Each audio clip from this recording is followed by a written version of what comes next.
How you doing? Congratulations on being inducted in the California Wrestling Hall of Fame. Thank you. Now, you've been involved in wrestling for a long time, had a great career as a competitor at Santa Rosa College and at Cal Poly and, wrestling internationally. And then you've coached for, it seems like a bazillion years. Yes, exactly. But in your career, who was the person who had the greatest impact? When it comes to wrestling, that's kind of a tough one. I've had so many coaches that have helped me through the years. But as I was writing my speech, I just realized that the only coach I had for a number of years, 3 years, was Von Hitchcock. Mm-hmm. All the other years, I had a different coach every year in high school and junior college. And most of them were football coaches, and one year was a trainer. So I'd have to say Von, because what I learned from him, I used in my coaching career, and which helped me with the success, just the things that he did, his techniques and his style of coaching and a few other things. So Von Hitchcock's probably has the biggest influence, as far as wrestling. Yeah, he's had a big influence on a lot of people. Did you have a wrestling idol growing up, or were you that aware of things going on around you that... I didn't start wrestling until my sophomore year in high school. And, on the question, the hero and everything else, I kind of thought about that when I heard the question. And, Dan Gable was everybody's hero when we were growing up. I mean, everybody knows Dan Gable.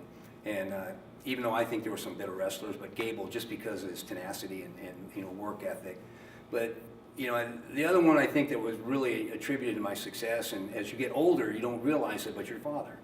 The things that my dad did, instilled in me, the work ethic and everything else.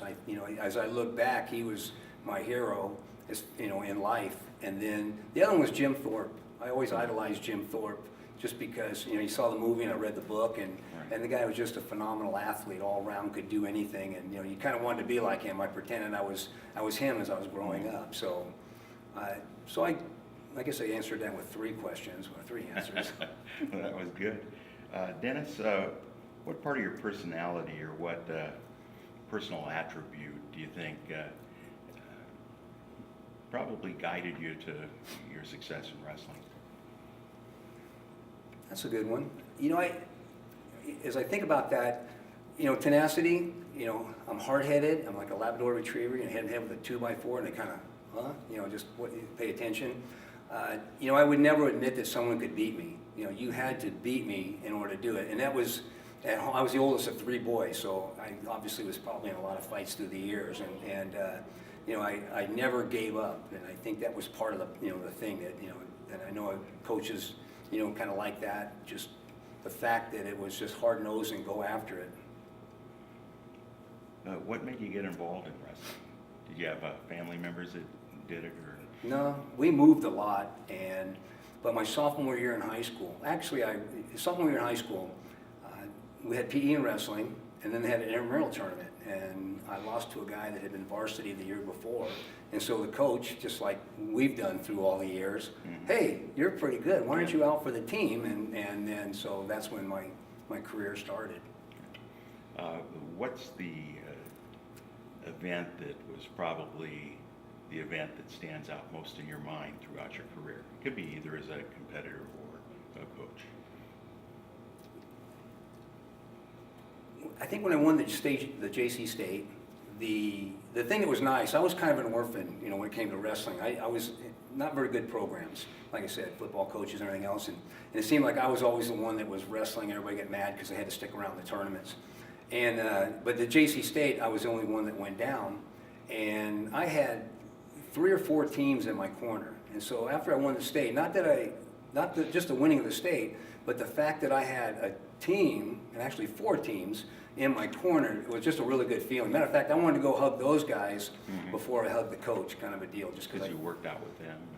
I worked out some with them, but they helped out. They kind of adopted me through the years. Right. There's been a number of those coaches, and some of them are in the Hall of Fame right now. Yeah, that's outstanding.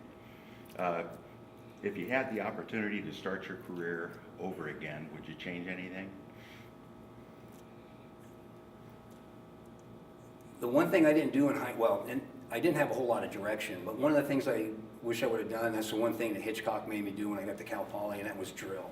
I hated drill. I just wanted to wrestle full go, kind of like freestyle. Everybody likes to, kids like to, go out and play football, and Right. tackle, same thing. I just wanted to get out and wrestle, and I would run and condition, but I just wish that I would go and drill more. You know, I would drill that, you know, like John would drill, you know, his team would drill for an hour and a half a day, and I just, you know, it helps conditioning, but also you just become so much more technical, you know, it's just second nature.